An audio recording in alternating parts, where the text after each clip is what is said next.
Kivy tena kivy ny tantsaha izay mpamboly la vanille amin'izao fotoana izao satria nidina tsy misy toazy ny vidin'ny vanille ary ohatrany tsy misy fanantenana intsony moa izany mety ho fiakaran'ny vidin'ny vanille izany raha mbola atsoatsy ka ny pitsopitsony mahakasika an'izay ny fakafakena amintsika atao anatin'ity vidéo ity ka manasa antsika rehetra anaraka an'ity vidéo ity hatramin'ny farany azadino ny milaiky ny vidéo antsika ary tsara voatrany ny miabone amin'ny chaîne antsika mba ahafahanareo manaraka tsy tapaka ny vidéo zay lefa nahito isan'andro tsy ampendrela moa isika fa avy hatrany tonga de vavany ndao ary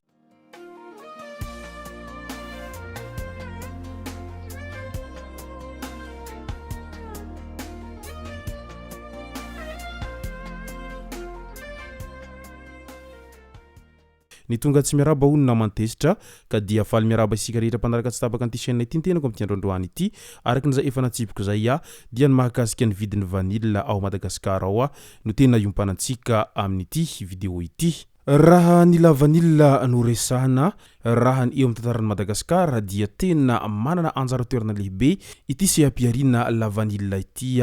efa hatramin'izay ka mandraka ty ny androany satria tafiditra ao anatin'ny rony azo lazaina hoe or verte na volamena maitso ity la vanille ity fony teo alohaloha teo ary matetika ny rehetra moa ny milaza fa ny mamboly la vanille dia mamboly vola marina tokoa izany tany ampiantohana ary voatazona izany tao anatin'ny fotoana lavalava satria tena niakabidin'ny vanille ary isany namelona ireo tantsaha mo izany fiakaran'ny vidin'ny vanille izany tsy ireo tantsaha irery ihany nefa no tena nahita vokatra izay fiakaran'ny vidin'ny vanille izay eny fa na ireo mpandraharaha sy ireo mpivarotra entana maro samihafa dia nahita vokatsoa amin'izay fiakaran'ny vidin'ny vanille izay avokoa satria betsaka ny vola vahiny niditra tamin'izany noho ny hamarony ireo mpividy vanille vahiny izay tonga mampiasa volany tao Madagasikara indrindra amin'ireo faritra izay misy vanille ao Madagasikara ao.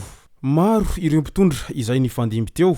raisitsika ohatra zao tamin'ny fitondrany ireo filoha teo aloha toy ndry Didier Ratsiraka sy ry professeur Jafelbert dia nanandanja foana izany vidin'ny vanille izany ary niaina milamina ireo tantsaha sy ireo mpandraharaha izay tsy nisy teritery fa samby nahazo lalana manondrana an'izany vanille izany avokoa ireo mpiantsehatra rehetra ao anatin'izany tontolon'ny la vanille izany. Nitondra teo ihany koa Andriamatoa Hery Rajaonarimampianina izay isan'ny tena niavaka ihany koa tao anatin'izay fanomezan-danja ny vidin'ny vanille izay tena niakatra tsy misy toazy ihany koa ny vidin'ny vanille raha toa ka ny hena izany vidin'ny vanille izany tao anatin'ny fitondrana faharoa izay noentin'ny Andriamatoa Marc Ravalomanana noho ny ampimamba izay nisy tamin'izany fotoana izany ary isan'ny nahatezitra olona maro moa izay ampimamba nisy tamin'ny fotoana ny Antokotimo izay tao anatin'ny mandat faharoany izay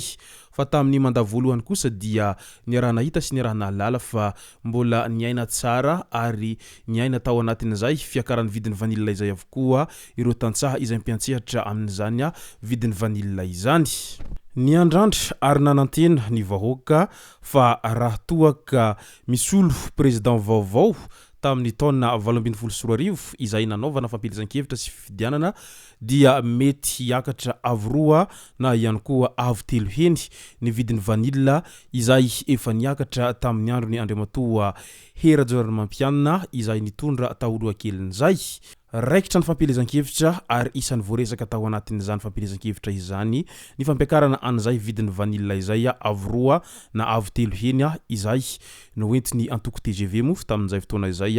izay isan'ny nanamarika ny fampelezan-kevitra tamin'iny faritra avaratry ny nosy iny ary dia nanantena fatratra an'izany ireo vahoaka tany avaratry ny nosy tany fa raha toa ka miakatra avy 2 na avy 3 heny izany vidin'ny vanille izany dia hilamina ny fiainan'ireo tantsaha ary hilamina ihany koa izay sy ampiarina vanille izay akory nefa ny alelon'ireo tantsaha amin'izao fotoana izao rehefa tonga teo amin'ny fitondrana ny antoko TGV nanomboka ny taona 2024 iny dia nitotongana tsy misy toazy ny vidin'ny vanille izay tsy fantatra mazava mo inona no tena antony nahatonga an'izay fitotongana ny vidin'ny vanille izay mandraka ty ny androany ary mipetraka foana ny fanontaniana amin'ilay hoe mety mbola ho isy fanantenana ve ity vidin'ny vanille izay tsy mitsahatra mitotongana isan'andro ity sa ahoana tena no vahaolana izay ho azo roso manoloana an'ity fitotonganany vidiny vanille izay efa hitampoko hitam-pirenena amin'izao fotoana izao fa tena tsy misy vidintsony izany vanille izay reharehan'ny faritra avaratra iny ary reharehan'ny Madagasikara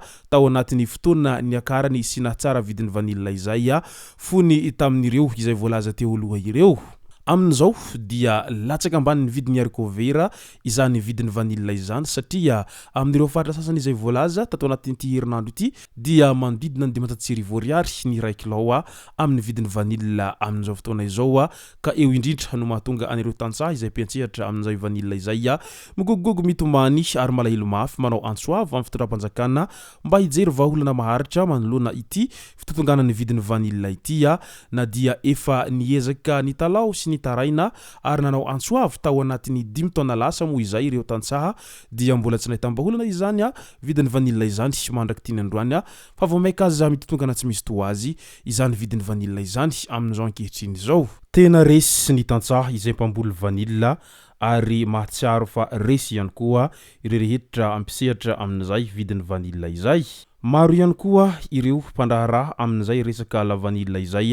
no mitaraina sy mitalao amin'izao fotoana izao amin'ny tsy fahazahona ny agrément hanondrana an'izay vanille izay mba ahafahan'izy ireo misehatra ampilaminana ao anatin'izay sy ampiarina vanille izay ary raha toa ka mahazo agrément mo ireo izay mpandraharaha amin'izay sehatry ny vanille izay ataoko fa mety hiakabidy ihany ity resaka vanille ity any amin'iny faritra izay voalaza fa mamokatra an'ireo vanille ireo fa hatreto aloha dia mbola voafetitra ireo izay nahazo an'izay agrément izay fa tsy zay rehetra nanao fangatahana dia nahazo an'izay agrément amin'ny fanondranana vanille izay avokoa. Noho izany raha toa ka tiana ny hampiakatra ny vidiny vanille izay dia omeo lalana avokoa ireo mpandraharaha rehetra izay nanao fangatahana izay mba hafahana mitady vahaolana amin'izay mety ho fampiakarana vidiny vanille any amin'ny faritra avaratry ny nosy iny fa tena mijaly sy mitaraina ireo tantsaha amin'ny faritra avaratry ny nosy sy ny amin'ny faritra sinanany nosy iny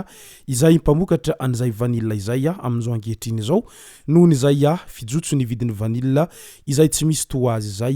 na ny haniko hoanina aza dia mila tsy ho hitany sasany ary tena efa tsy ho zakan'izy ireo mihitsy ny vidim-piainana amin'izao fotoana izao araky nilay voalaza ombienimbieny ao anatin'ny hirany propagandy hatrany. Izay no matsaka azona roso tao anatin'ity video ity tomboko lasy tomboko vavy misoratsika rehetra nanaraka an'ity video ity hatramin'ny farany azadino ny milaiky ny videontsika ary tsara voatrany ny miabone amin'ny chaîne antsika mba ahafahanareo manaraka tsy tapaka ny video zay lefa nahito isan'andro tomboko lasy tomboko vavy mankasitraka dia mirary soa.